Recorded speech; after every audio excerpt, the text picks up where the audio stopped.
an balimakɛ ye infection fura minnu fɔ centre Bɛnkari la nin y'a fura dɔ ye infection bɛ kɔlɔlɔ jumɛn se mɔgɔ ma a bɛ kɔlɔlɔ jumɛn se muso ma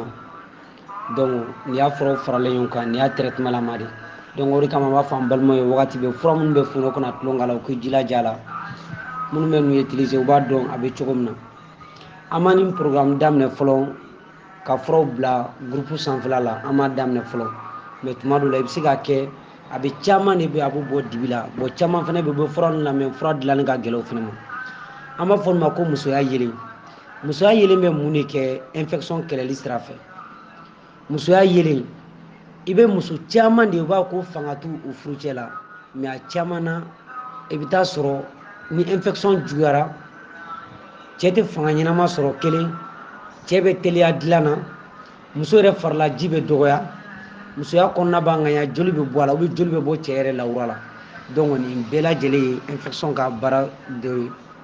ye fɛngɛ kɔnɔna na i y'a faamuya bon ninnu na sisan est ce que ni muso ye a yɛrɛ furakɛ o fanga dɔgɔya ni fɛn minnu bɛ ka cɛ sɔrɔ o bɛ dabila ayi fo cɛ n'a muso kɛ jɛ k'i furakɛ ɲɔgɔn fɛ o de kama an bɛ fura ninnu kɛ traitement lama de donc cɛ b'a ta muso b'a ta infection bɛ se ka kɛ sababu ye i tɛ se ka sentiment fana sɔrɔ muso tɛ se ka sentiment sɔrɔ cɛ la ou bien cɛ tɛ se ka sentiment sɔrɔ muso la ni de bɛ musoya yelen de bɛ baara k'o la sentiment musoya yelen de bɛ baara k'o la ani muso fariji cɛyali ani muso barakɔrɔla min b'a dimi ani barakɔrɔla b'a sɔgɔsɔgɔli min kɛ ale de bɛ baara k'o la n'o ye musoya yelen ye inshallah nin ye infection lafiya ye ale bɛ kɛ utiliser cogo di infection kɛra sababu ye ka minnu lawura dɔgɔya infection kɛra sababu ye ka joli bila minnu na nin bɛ baara de k'o la ale bɛ baara kɛ cɛ la a bɛ baara kɛ muso la donc mais nin bɛ utiliser n'i bɛna taraweleya daminɛ wagati min na ale bɛ utiliser o wagati la ni mɔgɔ min b'a fɛ fɛnɛ dɔ kɛ fara lawura fɛnɛ kan infection sababu fɛnɛ la ale fɛnɛ bɛ baara k'o fɛnɛ la ni Alahu taala ka jɛ ye nin papier bɛ yen mais sisan an ye papier nin kɛ enclore ye ni Ala sɔnna ma tile 2 na an bɛna enclore o fɛnɛ bila mɔgɔ b'a ye k'a dɔn parce que an ka feerekɛlaw ka ca fan caman fɛ ni Alahu taala ka jɛ ye Ala k'an bɛɛ sɔn a ma nin bɛ utiliser kafoɲɔgɔnya wagati la ani infection bɛ kɛ sababu ye ka lawura dɔgɔya bila cɛ la ou bien ka lawura surunyali bila cɛ la ale de bɛ baara k'o fɛnɛ la Ala k'an bɛɛ sɔn a ma infection ye bana ye a bɛ kɛ mɔgɔ joli sira fɛ infection bɛ fɛrɛ mɔgɔ golo sanfɛ cogo min na a bɛ fɛrɛ mɔgɔ joli sira fɛnɛ la o cogoya la donc nin bɛ baara k'o de la ale bɛ baara kɛ cɛ joli sira la ani muso bɛ joli sira la infection na sira fɛ infection bɛ kɛ sababu ye ka cɛ n'i bɛ ɲɛgɛnɛ kɛ i bɛ taa sɔrɔ a bɛ bila ɲɛgɛnɛ misɛnmisɛnnin kɛ la a bɛ bila lawura kɔnɔna bɛ sɔgɔsɔgɔ i n'a fɔ a bɛ muso barakɔrɔla sɔgɔsɔgɔ cogo min na donc infection bɛ nin kɛ mɔgɔ la nin fana bɛ baara kɛ o de la Ala k'an bɛɛ sawaba ma ok bon infection bɛ problème dɔ bɛ a b'o se cɛ ma o ye ka cɛ ka lawaji dɔgɔya a b'o se cɛ ma cɛ ka lawaji dɔgɔyali infection b'o se cɛ ma a bɛ cɛ ka lawa fana tigɛ wa ni fura fana bɛ baara k'a la an b'a fɔ nin ma ko gatigi jigifa gatigi jigifa o de ye nin ye donc cɛ ka lawa dɔgɔyali ni cɛ ka fanga dɔgɔyali la nin bɛ baara k'o de la gatigi jigifa infection kɛlɛli sira fɛ hali ni koko nana sababu fɛnɛ ye nin bɛ baara k'o fɛnɛ la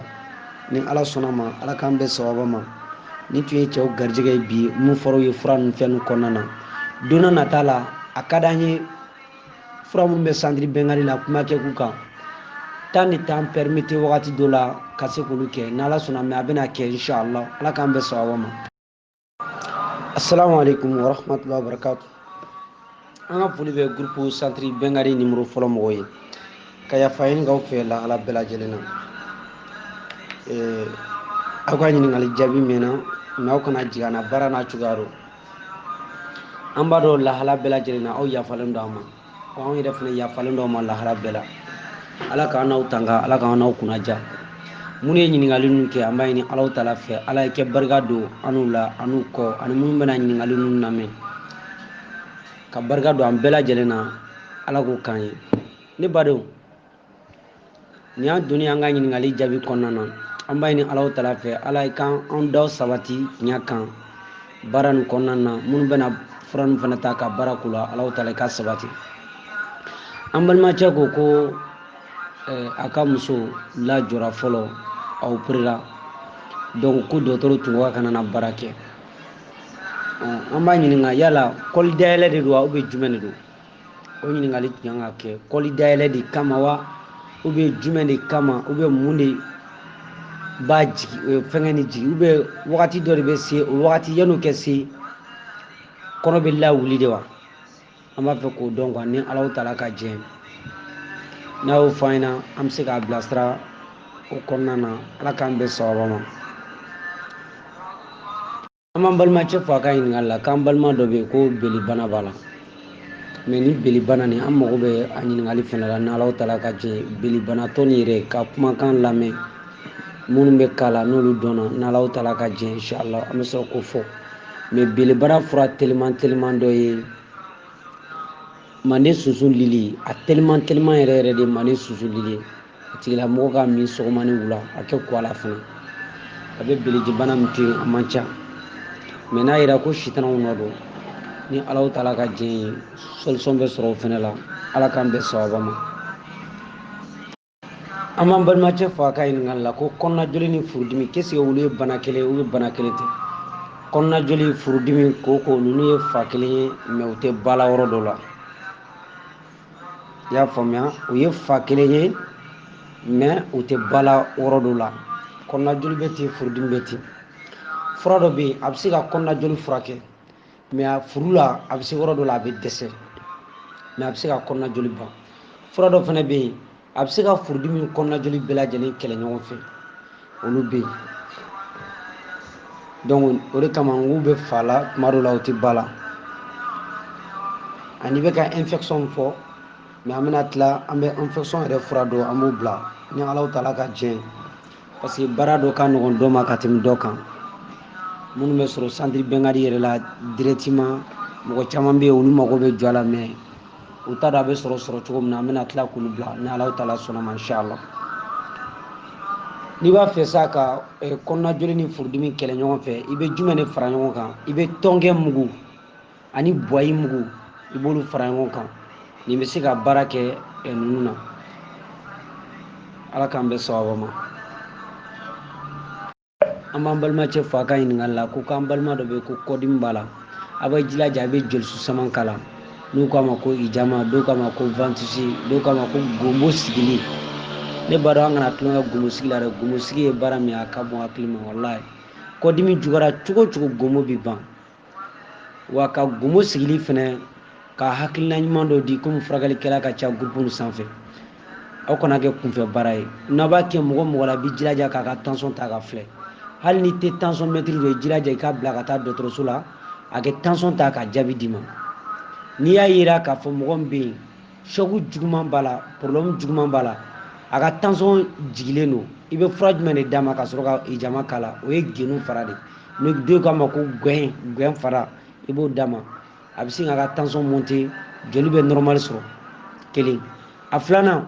mɔgɔ min fana bɛ yen i bɛ taa sɔrɔ n'a tigilamɔgɔ fana bɛ yen k'a ka tension yɛlɛlen don fana kosɛbɛ masha Allah o yɛrɛ de ka di gonmo ye kojugu parce que ale mago bɛ jolici de la tension dɔ fana yɛlɛli fana ye jolisu de ye a bɛ baara k'a la très bien y'a ye Ala k'an bɛn sababu ma kana genu d'a ma tuguni Ala k'an bɛn sababu ma Ala ka lafiyaw di Ala ka tɔɔrɔ ban pewu inshallah an b'an balimacɛ fɔ a ka ɲininkali la ko sɔgu ye mɔgɔ sɔrɔ an ye jaabi min kɛ sa nin bɛɛ lajɛlen ye kelen dɔn ta a bɛ se ka kɛ kɔdimi gansan a bɛ se ka kɛ sɔgu fitinin bɛ se k'i sɔrɔ kɔdimi bɛ se k'i sɔrɔ sɔgu bɛ mɔgɔ min na i bɛ jilaja an ye min fɔ sa n'o ye gomusigi ye n'o ye ijama kɛli ye a bɛ jilaja a ka se k'o kɛ ni Alahu taala ka jɛ n'a y'a kɛ inshallah aw yɛrɛ bɛna bɔ a kalama inshallah a bɛ gomo sigi a la o yɔrɔ la sɔgu kɛra yɔrɔ min na ne b'a dɔn nin bɛ dansigi kɛ an ka bi ɲininkali jaabi la groupe fɔlɔ sanfɛla la k'an balima bɛɛ lajɛlen fo k'a waleɲuman dɔn ka cɛw fo ka musow fo mɔgɔ min ye dugawu kɛ an b'a ɲini Ala fɛ Ala kɛ dugawu nin minɛ Ala k'an tanga Ala k'an kunnaja Ala k'an jurumu bɛɛ lajɛlen yafa wassalamu alaikum wa rahmatullahi wa barakatuh ni tun ye balimacɛ Mohamed Jawara ye groupe centre Bɛnkadi la Bamako Kalabankoro Kabala Inch'Allah, centre Bengadi Diapala de bébé ni Allah Ta'ala ka jɛ. Mon téléphone numéro est 75 06 17 06.